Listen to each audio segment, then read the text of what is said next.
अभिवादन स्वीकार कीजिए। मैं हूं मनीष कुमार झा। आप देख रहे हैं न्यूज़ 69 भारत का विशेष कार्यक्रम समालोचना में आज हम चर्चा करेंगे गिरिडीह में एक पिता ने अपने 3 पुत्री का निर्मम हत्या कर दिया है। इस पर हम चर्चा करेंगे और जानने का प्रयास करेंगे आखिर इसके पीछे का कारण क्या रहा है, पुलिस अभी तक इस विषय पर क्या जांच कर पाई है।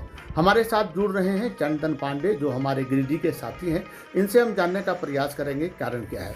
बहुत बहुत स्वागत आपका चंदन। आप हमें ये बताएं कि अभी तक की जो जांच रिपोर्ट आई है पुलिस की, क्या आई है और पूरी घटना जिसके बारे में आपको जानकारी है, आप बताएं पूरी घटना क्या है। मैं मौजूद हूँ मुफस्सिल थाना के अंतर्गत त्रुडिया गांव में। अहले सुबह आज एक मामला सामने आया जिसमें कि एक पिता ने 3 मासूम बेटियों का निर्मम हत्या कर दिया गया।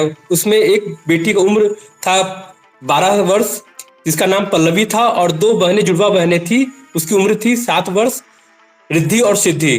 पता ये चला कि रोज की तरह जो दिनचर्या होती है उस तरह से माँ जो है सो अपनी बेटियों को दिनचर्या के हिसाब से काम की और पिता के साथ बात विचार हुआ। रात में सब कुछ सामान्य था। सुबह में अचानक क्या हुआ, वो उनकी जो पत्नी है उन्होंने बताया कि वो सुबह उठे और थोड़ा सा झगड़ा हमारे बीच हुआ, एक तीसरे औरत के बारे में वो चर्चा कर रही है। लेकिन ये चीज सामने खुल के अभी तक नहीं आई। लेकिन ये कहा जा रहा है, अगल बगल लोगों ने कहा है कि उनकी कुछ दिन पहले उसकी नौकरी छूट चुकी थी, जिस तरह से वो आर्थिक रूप से और मानसिक रूप से वो तनाव में भी रहता था। और थोड़ा सा उसके बारे में कहा जाता है उसका मानसिक स्थिति सही नहीं था, विचित्र किस्म के वो इंसान थे। उस व्यक्ति जो निर्मम हत्या जिन्होंने किया उस पिता का नाम था नंदू यादव। वो पहले तो पढ़ाने के बहाने अपनी पत्नी से बोला कि हम जा रहे पढ़ाने के लिए बेटियों को, और कमरे में बंद किया और बंद करने के बाद धारदार हथियार से उसकी निर्मम हत्या कर दी गई। फिर बाद में इस तरह की जब घटना जानकारी हुई तो पूरा हल्ला हंगामा हुआ और उसकी पत्नी जब अगल बगल चिल्लाना शुरू की तो अगल बगल लोग जुटे और उन्होंने इस तरह से जो घटना घटी उसके लिए काफी चिंता किया और परिवार के साथ ढांढस बताया। पति पत्नी और वो ये जो चीज़ें अभी उभर कर सामने आई हैं, पति पत्नी के बीच में किसी तीसरे की एंट्री हो गई जिसके चलते 3 मासूम की जिंदगी बर्बाद हो गई। क्या पुलिस अभी तक इसमें कुछ जांच कर पाई है, निष्कर्ष तक पहुंची है या अभी जांच जारी है? जी, बयान जो लिया गया है उसकी पत्नी का, उन्होंने बताया कि ये तीसरे संबंध का कहीं ना कहीं असर है। कई बार झगड़ा हो चुका था हमारे बीच और अनुसंधान में जीत वाहन उरांव जो एसडीपीओ हैं और जो थाना प्रभारी मुफस्सिल थाना के श्याम किशोर महतो जी हैं, उन्होंने भी कहीं ना कहीं इस बातों पे आशंका जताई है। इस घटना के बाद पीड़ित के आसपास के इलाके का माहौल क्या है, उसके घर का माहौल क्या है, कितने लोग डरे हुए हैं? आप वहां गए थे, विस्तार से हमें बताएं कि वहां का माहौल अभी क्या है। जी, वहाँ के परिवार जो है वो काफी स्तब्ध है इस मामले को लेकर के और ढांढस बताने का प्रयास कर रहे हैं। और इस तरह की जो कभी घटना घट सकती है ऐसा कभी उन्होंने सोचा भी नहीं था। और लेकिन पूरे माहौल में इस तरह का जो घटना घटते जा रही है, कभी आए दिन पिता संपत्ति के कारण अपने पिता जो बाप अपने माँ को मार देते हैं, या फिर चचेरे भाई या गोतिया से झगड़ा चल रहा है, आए दिन इस तरह के मामला चलते रहते हैं।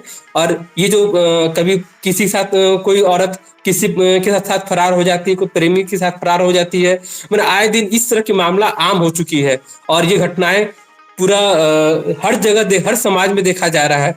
आजकल हर गांव में देखा जा रहा है कि कोई किसी साथ भाग गई, फरार हो गई, या फिर किसी पति पत्नी के बीच में तीसरे की एंट्री हो रही। ये आजकल आम हो गई है। ये कलयुग जो हो गया है वो उसका प्रभाव कई सालों से चलते आ रहा है और उसका प्रभाव ये दिख रहा है कि अब इतना हद तक बढ़ चुका है कि ये निर्मम हत्या तक आ चुका है। आपने कहा कि उसकी मानसिक स्थिति ठीक नहीं थी क्योंकि उसकी नौकरी छूट गई थी, तो हमारे दर्शकों को आप बताएं कि वो पहली नौकरी कहाँ कर रहा था, नौकरी क्यों छूट गई और कैसे वह परेशान था।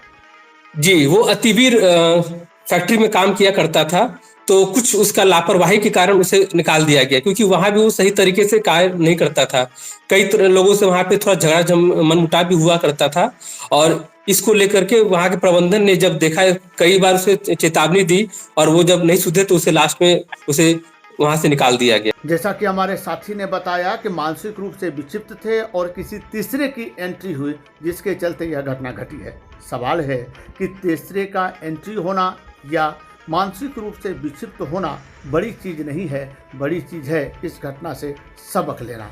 और जो लोग इस तरह के घटना को अंजाम दे रहे हैं, चाहे वह जानबूझ कर दे या अनजाने में हो, उसे यह समझ लेना चाहिए कि उसका अस्थायी ठिकाना जेल ही होता है, वह सलाखों के पीछे ही होता है। उसने तो स्वयं सरेंडर कर दिया, अन्यथा पुलिस पकड़कर उसे जेल भेजने का काम करती है। इसलिए गैर कानूनी काम, असामाजिक काम करने से पहले लोगों को सावधान रहने की जरूरत है। फिर दूसरे समाचार के साथ हम होंगे उपस्थित। फिलहाल मुझे मनीष कुमार झा को दीजिए अनुमति। नमस्कार।